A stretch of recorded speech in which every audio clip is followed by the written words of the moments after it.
for years I've been saying, I wish Bradley Beal would go to a winning organization. A great front office, great ownership, other great players. And, for about an hour, you thought the John Wall, Bradley Beal thing would work, but Wall was never what people thought he was. And so Bradley Beal, really good player, really smart guy, loyal player, sat for years in a bad operation. Then the Phoenix Suns go out and they get a new owner, and he's much better than the previous owner, and new owners tend to be really, really aggressive. We saw Steve Ballmer do this. We saw David Tepper, Carolina, do this. New owners want to put their imprint on an organization. And so the Phoenix Suns owner says, get me Bradley Beal. That's after getting Kevin Durant, and I love this squad. Kevin Durant, Bradley Beal, Devin Booker. Yes, that's a really good basketball team. I hear this. What about Phoenix's bench? You know who led the NBA in bench scoring this year? The Pacers. The Spurs were second. The Pistons were top 5. You know who wasn't good off the bench in terms of productivity? Miami. Celtics, Sixers. Denver was middle of the pack. A good GM can move parts and cobble together a workable bench.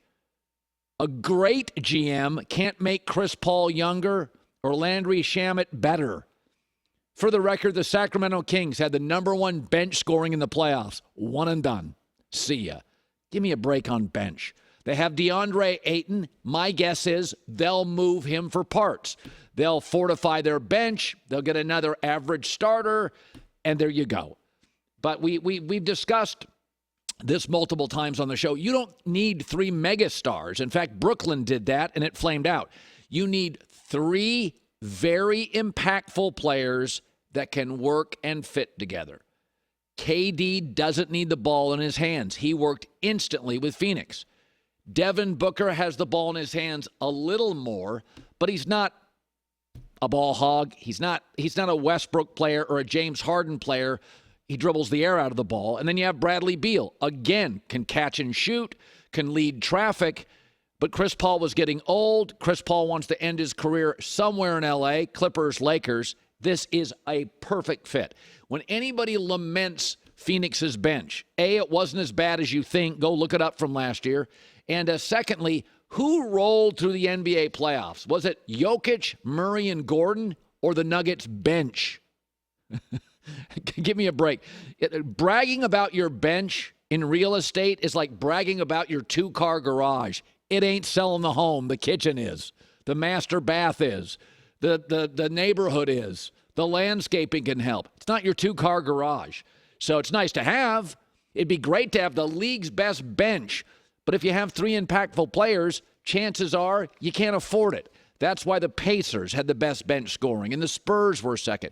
What do you bet with Victor Wembanyama? They probably won't have great bench scoring because their star will do more of the scoring. So I got 3 guys, all smart veterans, all impactful. None of them constantly need the ball. All of them want one thing, that's a ring. Again, there was a reason Twitter blew up and the internet exploded with the news that Bradley Beal was going to the Suns. It did not explode because they picked up a bench wing 3-and-D guy. They're just bench guys. You have free agency to improve your bench. You have a trade. You have the draft. You have the buyout market. Kevin Love came out of the buyout market. Pat Bev. You have the trade deadline. I get Bradley Beal, a camp, an off-season, a full season with Vogel, KD, Booker. This is going to be a really, really good basketball team. My guess is their bench will be, I don't know, top 12 to 15 in the league.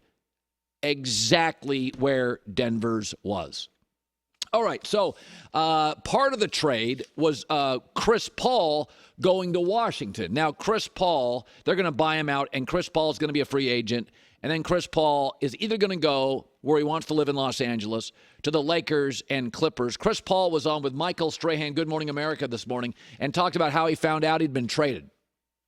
I see this potential blockbuster deal between you and Bradley Beal that may take you from Phoenix to Washington and vice versa.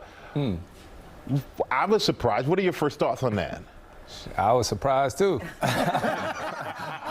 I found out on the plane yesterday flying here for this. You know, in this league, anything can happen, so you just figure out what's next. What was your first reaction? Don't push him any further. He's trying to be nice about it. He is. Right? Yeah. What's happening? It's crazy to me how many people are pushing back on Chris Paul to the Clippers. For 3 years, I've watched this team with a great owner and a great coach and 2 phenomenal wing players have no facilitator and try to make Kawhi Leonard, who in his prime was not a facilitator. He's been a get a bucket, get a stop guy. He's never been get a teammate, an easy jumper guy. Westbrook's a scorer, bad hands, not great vision. It's not who you want leading you, and he needs the ball all the time. Chris Paul is the classic facilitator on a team with a great owner, a great front office, a great coach, and terrific wings. Yes, it would be better if he was 28, not 38. But he's not, and it would kind of be odd if you had a 21 or 22-year-old point guard with Kawhi and Paul George anyway.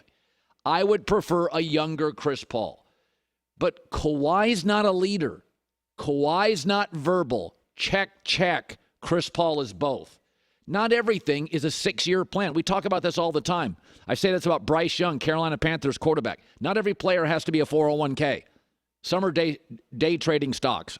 Some you buy, you sell, you move. Chris Paul for a year with the Clippers. Because remember, Kawhi and Paul George, one more locked-in year with the Clippers, then player options. They could be moving. So it's a 1-year deal, potentially 2. And again, impactful players. Is Chris Paul a star? Well, obviously he is from the commercials, but what he is impactful.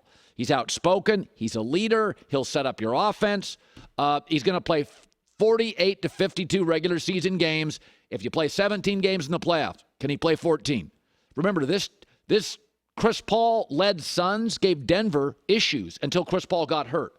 So the way I look at this thing, you need, in league history, historically 3 impactful players who fit together.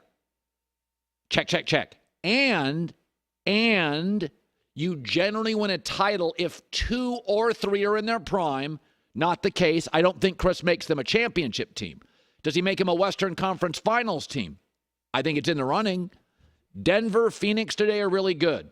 We don't know quite what to do with the Lakers, the Warriors, or the Clippers, but I feel better about the Clippers this morning with Chris Paul than I did yesterday without him. This team's been running around trying to make Kawhi and Paul George their facilitator. It's like taking a slot receiver and say, hey, be our quarterback. Get the offense up and running. You can pick up yards, but in the end, it doesn't look right. It doesn't feel right. It's clunky. It takes some time to get into plays. I like Chris Paul to the Clippers a lot. I wish he was younger, but I also wish Kawhi was available more often. He's not. That's your reality. Are you better today if Chris Paul goes to the Clippers? Yep, you're better. Are you great? Doubt it. Are you good? You were good last year. Owner, front office, coach, wings, and a little too old point guard. Sounds like a really good basketball team to me. So there we go.